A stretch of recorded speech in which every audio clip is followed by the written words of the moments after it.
propos de Macron, avant de commencer en préalable, je vous parlerai de quelque chose dont j'ai pris connaissance dans la nuit et qu'il faut absolument faire circuler. On a une semaine pour faire circuler ce truc-là. C'est une arme absolument imparable pour dénoncer ce qu'est ce monsieur, et ça a un rapport direct avec ce que je viens vous raconter ici. Voilà.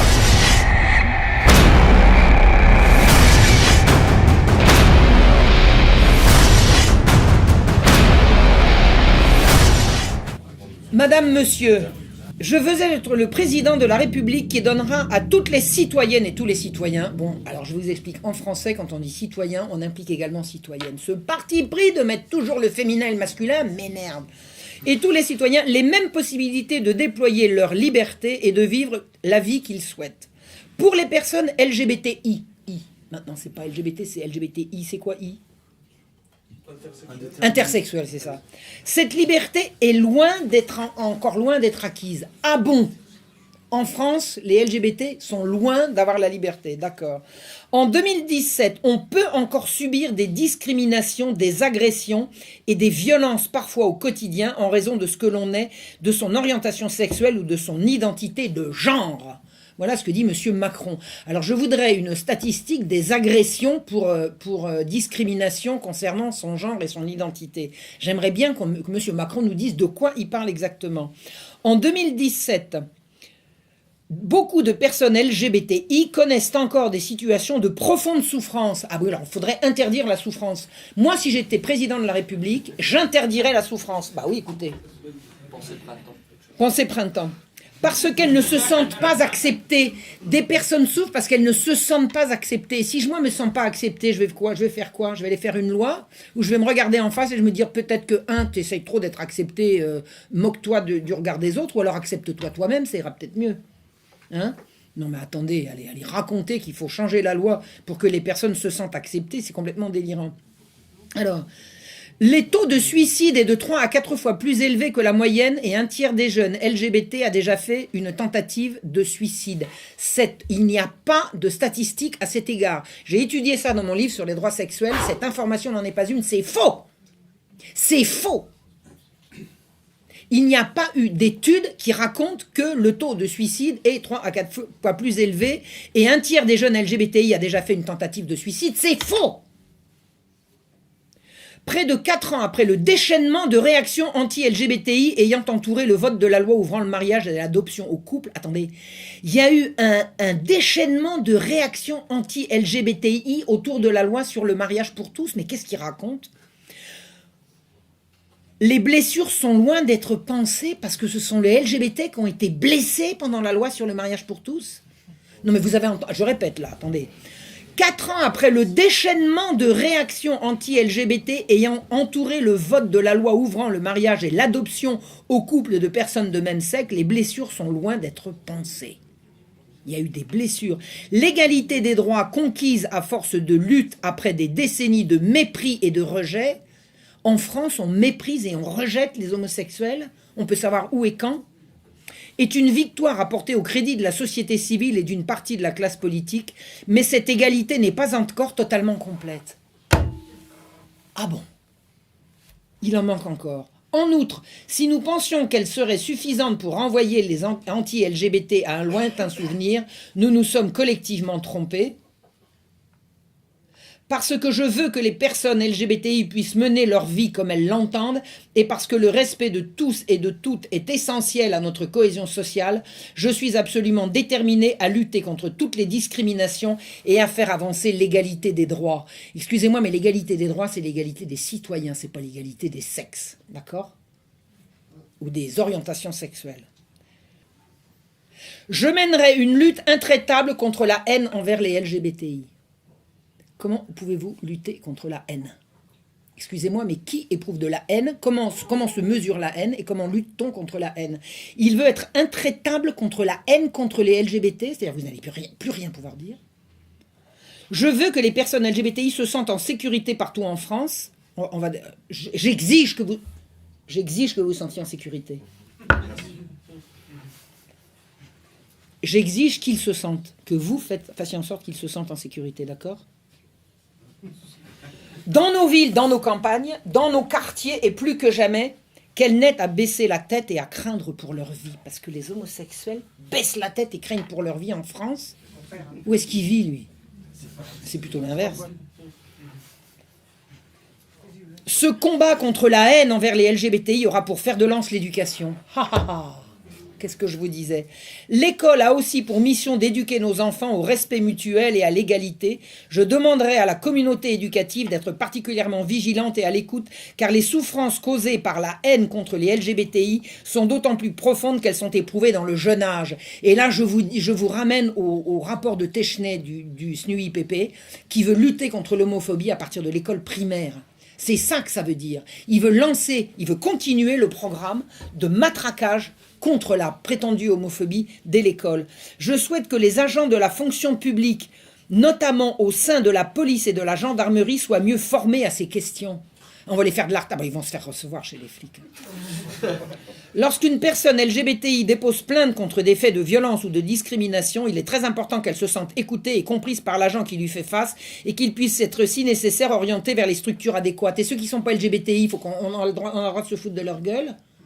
Qu'est-ce que ça veut dire? Tout le monde a le droit d'être bien reçu quand on va déposer une plainte, oui ou non? Non, mais enfin, qu'est-ce que ça veut dire? Ce combat contre la haine aura pour bouclier la justice. La justice va nous interdire de haïr. Mais qui peut savoir si je hais ou si j'aime? Attendez, c'est quoi ce délire? C'est quoi la haine contre les LGBTI?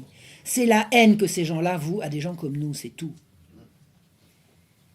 La lutte contre la haine anti-LGBTI ne doit pas s'arrêter aux frontières du numérique. Ceux qui, souvent sous couvert d'anonymat, répandent des insultes sur les réseaux sociaux doivent être punis. Mais l'insulte est punie sur les réseaux sociaux. Si quelqu'un dépose plainte, je suis désolé. Qu'il y ait plus souvent des plaintes déposées, mais enfin bref. Je constate que les victimes sont de plus en plus nombreuses à porter plainte. Les services de police enquêtent désormais et les auteurs sont plus souvent traduits en justice. C'est un progrès qu'il faut continuer à encourager, comme dans l'affaire Nouchet par exemple. Les victimes de la haine envers les LGBTI doivent retrouver confiance dans leurs institutions. Ah bon? Parce qu'elles n'ont pas confiance? Et être certaines que les auteurs seront punis si elles décident de porter plainte. Je sais par exemple que les magistrats de la 17e chambre correctionnelle, bien connue, du TGI de Paris, qui jugent ces affaires, sont parfaitement formés sur ces questions. Enfin, la justice sera rendue si les injustices sont mieux détectées en amont. La lutte contre la discrimination sera l'un des grands chantiers de mon quinquennat. Vous savez ce que c'est discriminer? Discriminer, c'est choisir. Si je dis oui à A et que je dis non à B, je les ai discriminés tous les deux. Si on n'a plus le droit de discriminer, on n'a plus le droit de choisir. Et la liberté, c'est pas la liberté de choisir? La lutte contre la discrimination sera l'un des grands chantiers de mon quinquennat. Nous mènerons des opérations de testing dans les entreprises et dans l'accès au logement pour vérifier que personne n'est discriminé en raison de son handicap, de son origine, de son orientation sexuelle ou de son identité de genre. L'identité de genre qui n'existe pas, le genre qui n'existe pas. Je souhaite faire avancer encore l'égalité des droits. Le vote de la loi du 17 mai 2013 ouvrant le mariage et l'adoption aux couples de même sexe est l'aboutissement d'une conquête démocratique pour notre pays, vachement démocratique. Qui c'est qui l'a mené cette bataille? Combien de millions de gens ont demandé le mariage homosexuel? Personne. C'est venu des Nations Unies. En comblant l'écart entre les principes et la réalité, elle a fait de la France plus qu'auparavant un pays de l'égalité. Cette loi a succédé à celle de la dépénalisation de l'homosexualité du 4 août 82, ça c'est parmi les premières mesures de Mitterrand, et à celle sur la création du Pacs le 15 novembre 99. Elle a précédé la loi qui simplifie le changement d'état civil pour les personnes transsexuelles. Le changement d'état civil pour les personnes transsexuelles. Vous trouvez que c'est un progrès? Vous êtes sorti du ventre de votre mère en ayant un sexe masculin et c'est un progrès de faire admettre par un agent d'état civil que maintenant vous avez changé de sexe. Personne ne change de sexe. Personne ne change de sexe. Ainsi que la circulaire permettant de reconnaître les enfants nés d'une gestation pour autrui à l'étranger. C'est l'horreur, ça. C'est le marché du gosse. C'est le marché du gosse. Vous avez vu ce reportage où on voit une femme en Inde qui accouche et vous avez une bonne femme en sari, docteur machin chouette, là, qui fait tout son trafic. Et elle s'approche et lui dit, bon, allez maintenant, tu as le droit de lui faire un bisou. Mais pourquoi tu pleures? Pourquoi tu pleures? Salope, comme la vie, on lui arrache son bébé, elle pleure en plus. Pourquoi tu pleures? Elle a fait ça pourquoi? Pour rigoler ou pour élever les autres? Ah oui, c'est ça. Oh, j'en ai des palpitations, je vous jure, c'est dur pour moi. C'est dur pour moi de vous raconter tous ces trucs. Je veux dire, c'est pas une partie de rigolade. Pour autant, comme je l'ai dit, des combats subsistent et je suis décidé à les mener. Je suis favorable à une loi qui ouvrira la procréation médicalement assistée aux couples de lesbiennes et aux femmes célibataires, alors que seuls les couples hétérosexuels y ont accès aujourd'hui. Afin de ne pas réitérer les erreurs du passé, le calendrier de cette réforme sera soigneusement préparé. Ainsi, j'attendrai que le Comité consultatif national d'éthique ait rendu son avis, prévu pour la fin du printemps 2017, pour pouvoir construire un consensus le plus large possible. Cette question importante mérite un débat serein. Préserver des insultes et des attaques qui blessent les couples de même sexe et leurs familles. Et les insultes qui blessent les couples de sexe opposé et leurs familles, on en fait quoi? On en fait quoi? Se fait traiter de fascistes parce qu'ils disent papa, maman.